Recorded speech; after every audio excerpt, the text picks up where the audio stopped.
Hey, thanks for joining us. You're just in time. Time for another Cinephile Recap.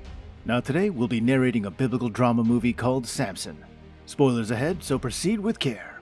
Let's go ahead and get started.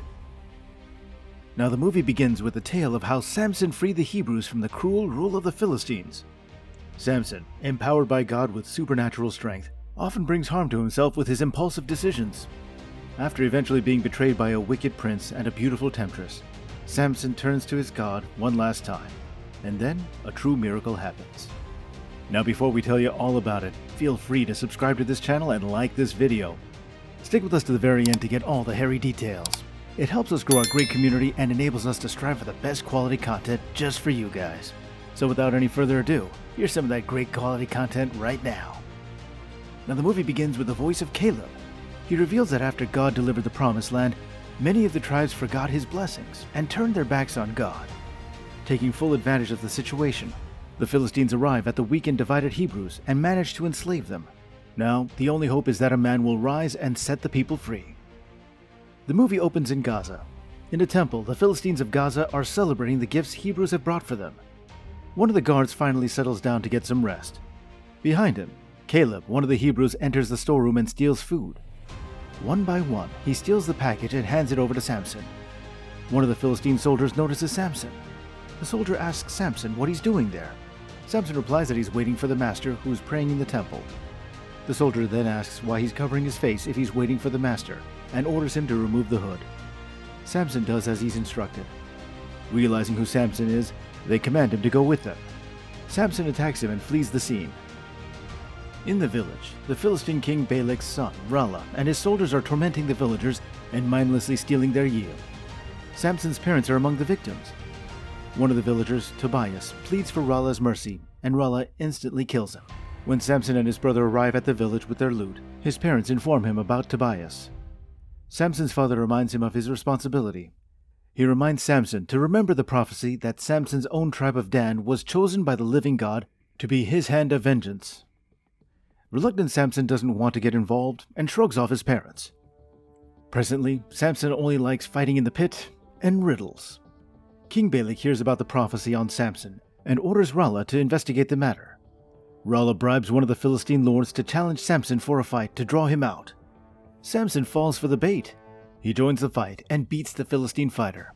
As he's doing so, he notices the lord's daughter, Taryn. Samson gets infatuated. However, Prince Rala enslaves the lord and his daughter. Rala informs King Balak that the rumors are true. Rala reports that people witnessed Samson picking up boulders the size of an ox without any strain. He believes that the Hebrew god is within Samson. When they are alone, Balak vocalizes to Rala that gods are just symbols and have no power. Rala must learn to see gods for what they are. For the common man, God is something bigger, while for rulers, it is an efficient means of control. Rala assures Balak that Samson will either serve the crown or he will perish. Samson falls head over heels for Taryn. They plan their future together and decide to get married. In the village, people are frustrated with Samson. They're waiting for God to deliver, and nothing has happened ever since it's revealed that Samson is the chosen one. One of the villagers opines that Samson is unfit to lead the Hebrews.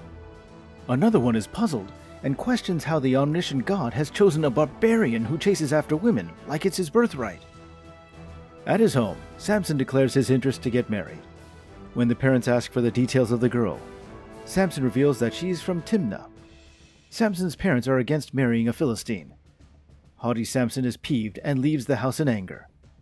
He arrives at the forest, and from there he asks God what he wants from him. He asks God to show a sign if he is to lead the people. All of a sudden, a lion appears on the scene and attacks Samson. Samson kills the lion, then apologizes to God. Meanwhile, one of Rala's concubines, Delilah, convinces him to allow the marriage between Samson and Taryn to ensure better control over him. At their wedding feast, Rala makes Samson drink wine. This goes against the Nazirite vow. As a retaliation, Samson gives Rala and the other guests a riddle. He also wagered the 30 Philistine tunics. Rala fails to answer the riddle. He threatens Taryn to find the answer. When Samson reveals the answer to Taryn, Delilah overhears it. She tells Rala the answer. Rala answers Samson and he assumes that Taryn has disclosed the answer to Rala. Infuriated, he storms off. The tired Samson arrives at a Philistine garrison. He picks up water from the well and drinks it. The soldiers get enraged about this. One of them tells Samson that the well is not for Hebrews. He doesn't want Samson to foul it as it makes him sick. Samson refuses to listen to him and continues to drink the water. Samson asks for the soldier's tunic. This enrages the soldier, and he draws his sword. Samson, in self-defense, attacks him and his crew. He kills all of them.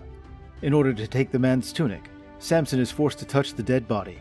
By doing so, he breaks his second Nazirite vow. When he returns, he learns that after he left the ceremony, Rala married Taryn.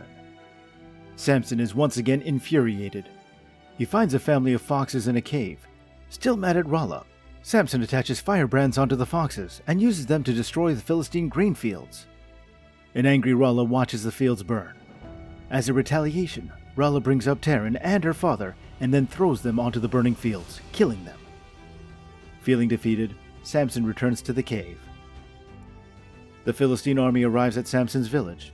They torture people to reveal Samson's location. Finally, they catch his father, Manoah. They demand Samson surrender. Caleb finds him in the cave. Samson asks Caleb to leave, but he refuses. Caleb tells him how he also heard the voice about how Samson is going to save their people. Samson tells Caleb that he has broken the vows and it is over. Caleb also informs them about their father's arrest. He has to fight the Philistines, but Samson chooses to surrender. Rala orders Samson to be executed. He promises that if Samson's loyalty to the king is acknowledged, his village will be spared. Hearing this, the villagers leave the execution ground.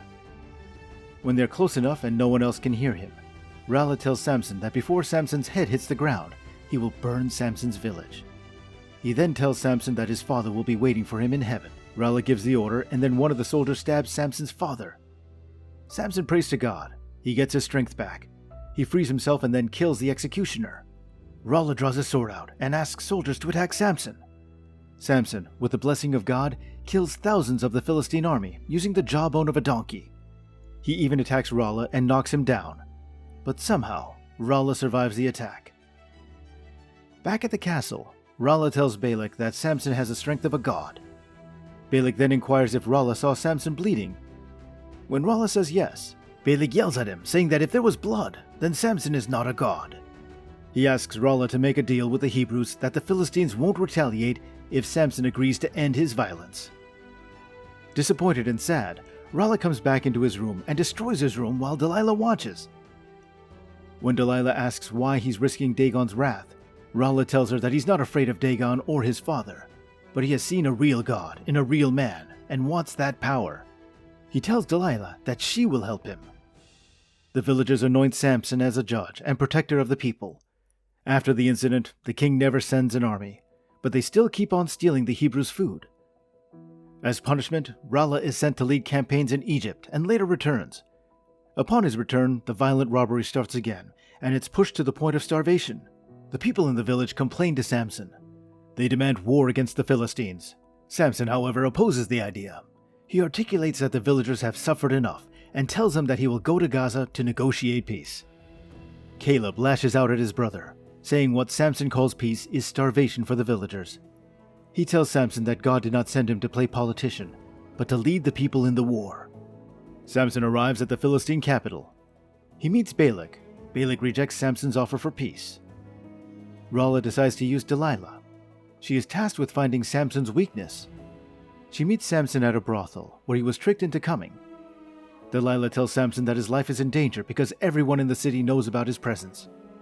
She helps Samson to escape and meet at her house. The two of them fall in love. Samson's absence in the village drives their anger further. They're preparing for a rebellion, and Samson's absence is agitating them. Fed up with him, some of them inform Rala about Samson's plans. When Caleb finds out about this, he rushes to save his brother. Meanwhile, Samson and Delilah are living the dream. They plan to run away. At the height of their romance, Delilah asks Samson what can only bind them. He reveals that cutting his hair is the last Nazirite vow he has not broken, and if he does, he will lose his strength. That night, as he's sleeping, Delilah cuts his hair. Rala arrives with his army. Not having the blessing and power, he's easily captured. Caleb tries to get his brother out, but they capture him also. Rala imprisons the brothers.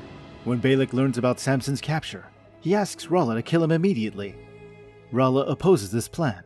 He wants to use Samson as an example to their enemies. This starts an argument that ends in Rala killing Balak and taking control of the crown. Delilah meets Samson in the dungeon and offers the bail money and asks for his forgiveness. Samson asks her to use the money to free Caleb. Before Caleb leaves, Samson tells him that he was done with doing things on his own and is now ready to follow God's wishes.